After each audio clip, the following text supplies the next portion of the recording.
इच्छा सभी दुखों का कारण नहीं है। अधूरी इच्छा सभी दुखों का कारण है ना? है कि नहीं? इच्छा पूरी होने से आपको खुशी मिलती है। अधूरी इच्छा आपके दुखों का कारण है। मिस्री। अब इस इच्छा का क्या करें? क्या हम इच्छा को मार दें? मुझे पता है लोग आपको इस तरह की बातें सिखाते रहे हैं। आपको अपनी सारी इच्छाओं को मारना होगा। इच्छाओं को मारे बिना आपके दुख नहीं जाएंगे। ऐसी शिक्षाएं आप तक पहुंची हैं, है ना? अब अगर आप अपनी सारी इच्छाओं को मारना चाहते हैं तो आपके पास बस अपनी इच्छाओं को मारने की एक बहुत बड़ी इच्छा होगी, और ये इच्छा हमेशा अधूरी ही रहेगी। मुझे कोई भी इच्छा नहीं चाहिए, क्या ये भी एक इच्छा है? ये एक इच्छा है या नहीं है? तो अगर आप इसके साथ चलने की कोशिश करते हैं तो ये काम नहीं करने वाला, क्योंकि इच्छा किसी खास चीज की इच्छा नहीं करती। जिस ऊर्जा को आप इच्छा कहते हैं वो उस ऊर्जा से अलग नहीं है जिसे आप जीवन कहते हैं। अगर आप पॉइंट ए से पॉइंट बी तक जाना चाहते हैं तो आपके पास इच्छा होनी चाहिए, है ना? आज आपको यहां किसने पहुंचाया? किसी बस, कार या वाहन ने आपको नहीं पहुंचाया। आपकी इच्छा ही आज आपको यहां लेकर आई है ना? आपको घर कौन ले जाएगा? आपकी इच्छा ही आपको घर ले जाएगी। आपको खाना कौन खिलवाएगा? आपकी इच्छा ही आपको खाना खिलवाएगी। तो आप जिसे इच्छा कहते हैं वो उससे अलग नहीं है जिसे आप अपना जीवन कहते हैं। जीवन ही इच्छा है। आपके जीवन का आधार ही इच्छा है ना? तो अगर मैं आपसे कहूं कि इच्छा को मार दो, तो फांसी पर लटकना ही एकमात्र तरीका है। इसके अलावा और कोई तरीका नहीं है। मैं मरना चाहता हूं, यह भी एक इच्छा है ना? हाँ या ना? तो खुद को इन चीजों से धोखा ना दें। Desire is the very essence of your life. इच्छा आपके जीवन का मूल सत्व है, लेकिन साथ ही आपको यह भी पता है कि इच्छा कभी भी खत्म नहीं होती।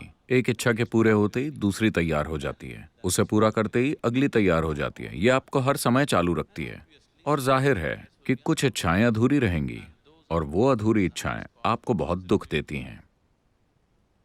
आपके भीतर कुछ ऐसा है जो आपकी मौजूदा स्थिति से थोड़ा अधिक विस्तार चाहता है ना? यही इच्छा है। तो आपकी इच्छा का अंतिम उद्देश्य है असीम होना, अनंत प्रकृति को पाना। पर चूंकि आप जागरूक नहीं हैं, आप उस इच्छा को एक अचेतन अभिव्यक्ति दे रहे हैं जो असीम होना चाहती है। तो आपको अपनी इच्छा को नष्ट करने की जरूरत नहीं है, क्योंकि आप नहीं कर सकते। क्या कोई अपनी इच्छा को नष्ट कर सकता है? क्या यह संभव है?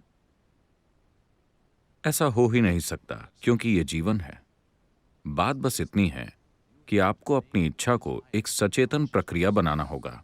इस समय यह अचेतन तौर पर काम कर रही है, क्योंकि इस समय यह इच्छा आपके बारे में भी नहीं है। जरा गौर कीजिए। अभी आप त्रिवेंद्रम या तिरुवनंतपुरम में रह रहे हैं। आपके पड़ोसी के पास एक बड़ी सी कार है। आपकी इच्छा क्या है? आपको वैसी 2 कारें चाहिए। अब आप इन कारों के बारे में नहीं जानते। आप किसी छोटे से गांव में रहते हैं और आपके पड़ोसी के पास एक बड़ी सी भैंस है। आपकी इच्छा क्या है? आपको वैसी 2 भैंसें चाहिए। तो आप जिन सामाजिक परिस्थितियों में रहते हैं, आपकी इच्छा बस उसी की एक प्रतिक्रिया है ना? ऐसा इसीलिए है क्योंकि विस्तार की ये इच्छा अचेतन रूप से प्रकट हो रही है। अगर आप अपनी इच्छा करने की प्रक्रिया को एक जागरूक प्रक्रिया बना लें, तब इच्छा कोई समस्या नहीं रहेगी। इच्छा एक शानदार वाहन है जो आपको अलग अलग जगहों तक ले जाएगा।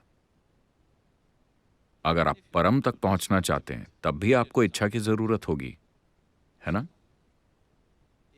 वैसे भी आपकी इच्छा असीम को पाना चाहती है, सीमाओं से परे जाना चाहती है, ये परम प्रकृति को पाना चाहती है। आपको बस इसके प्रति जागरूक रहना है। अगर आप अपनी इच्छा की प्रक्रिया में जागरूकता ले आएं, तो ये एक शानदार साधन होगी। अगर ये अचेतन रूप से प्रकट हो रही है, तो यह आपको पागलों की तरह दौड़ाती है। यह आपको हर वक्त बिना रुके दौड़ाती रहती है।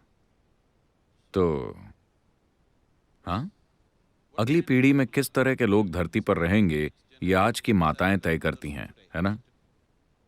जब आपके ऊपर इतनी बड़ी जिम्मेदारी हो, तो आप अचेतन होकर नहीं जी सकती। आपको चेतन बनना ही होगा।